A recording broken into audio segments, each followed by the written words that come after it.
Well, during a People magazine interview, Deborah, the mother of the missing 10, now 11-month-old child, gave her theory of what happened that night. Here's a quote. "What I think is that someone was watching us, and they saw Jeremy's van was not there, and that it just happened to be that night the window was open." So the question is, does this family have any proof at all of a stalker?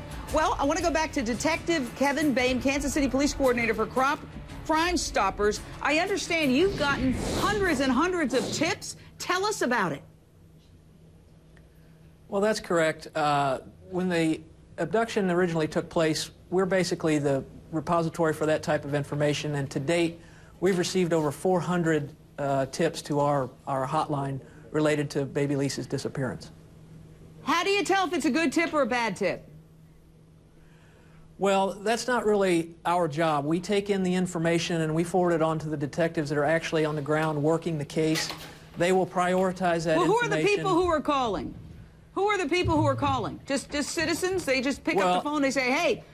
Yes. Well, we know that there was a tip that there was a child spotted at a delicatessen 100 miles or so outside of Kansas City with 2 women who left apparently without finishing their meals. And then on that basis alone, people said, oh, that's very suspicious. But the cops tracked them down, and that's not a good tip. So there are a lot of tips coming in, but do they really have anything to do with the case? I want to bring in an exclusive interview that we have tonight with a woman who lives in the neighborhood, Stephanie Stevens. First of all, Stephanie, I know this has got to be very difficult for everybody in the neighborhood. Thank you for joining us. What is the mood in the neighborhood tonight?